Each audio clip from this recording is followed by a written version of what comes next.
second wave of ebook selling.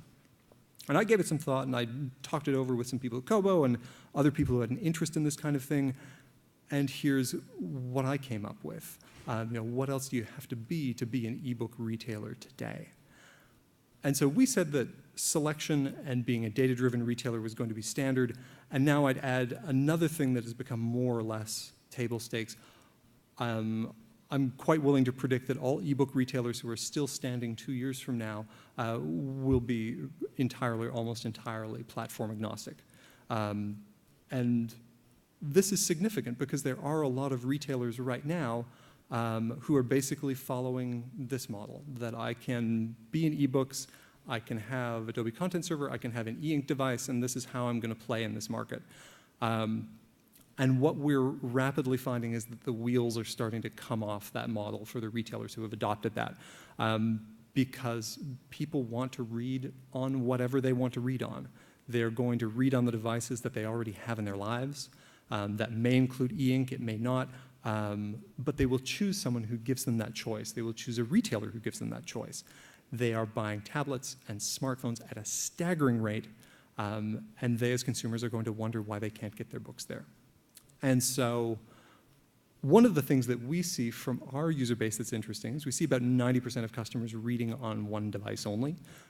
So they have dedicated themselves to an iPad or to an iPhone or a BlackBerry or an e-ink device, and that's what they read on. But we're seeing about 1 in 10 and a growing number who are what we would call multimodal or multi-device, who move from an iPhone while they're commuting to work to a desktop while they're at work, or an e-ink device next to the bed and an iPad when they're out in the rest of the house, and are sort of crossing over and are bringing that library around with them wherever they go. We're also seeing what is roughly a 50-50 split between mobile of various shapes and flavors, between smartphones and tablets, and e-ink devices and dedicated readers of various kinds, Kobo e-reader, and others like Sony devices and Nooks, and where we can see our content getting pulled to. The mobile segments we can certainly see are just going to continue to grow. That's where we see all of our tablet growth happening. By some estimates, we'll see at least 20 million plus tablets in the market in 2011. A lot of them are going to be from these guys, but also some of them are going to be from them, and some of them are going to be from them. Both of those two, Samsung and RIM, have ebook experiences that are powered by Kobo for their global ebook solutions. One thing that we can be sure of in all of this is that the perfect device for reading hasn't been invented yet. And that the winners in ebook retail are going to be those who are able to follow users to the devices that they want.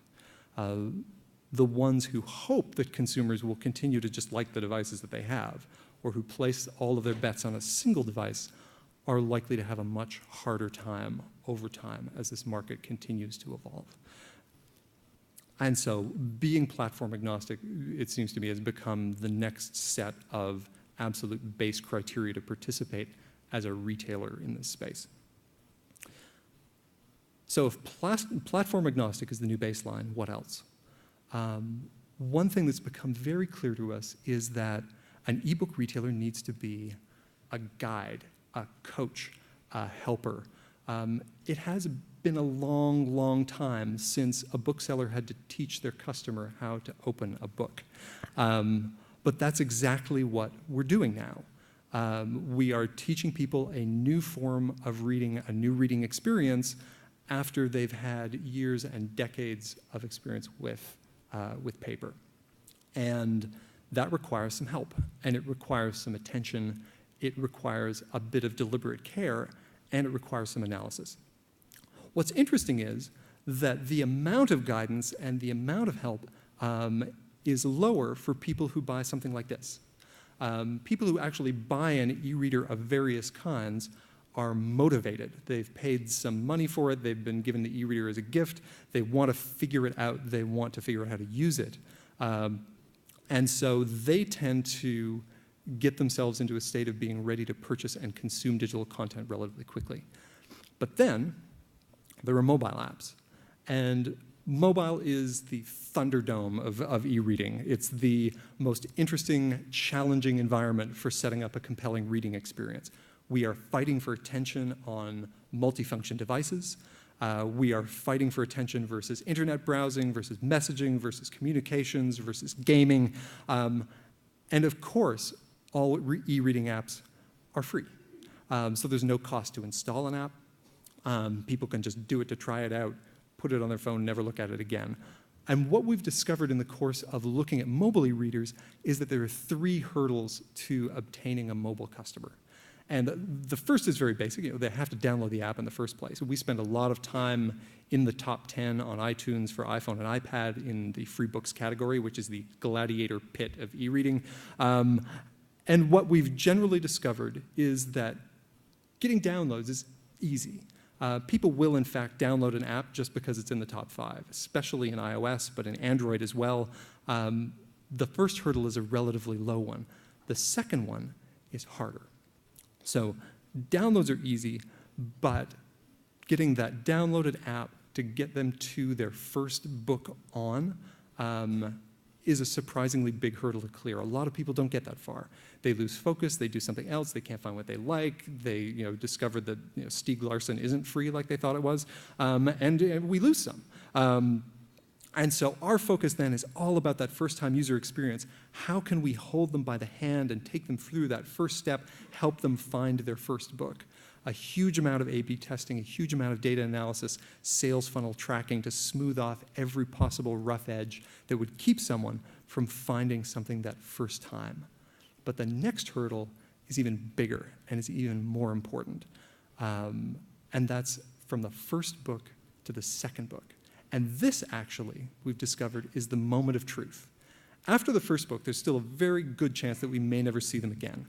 It turns out they don't like reading digitally, or they didn't like the book that they picked, and that sort of taints the experience for them, or they find something else to do. Any one of these things can be enough to push someone back to paper or to try another e-reading service.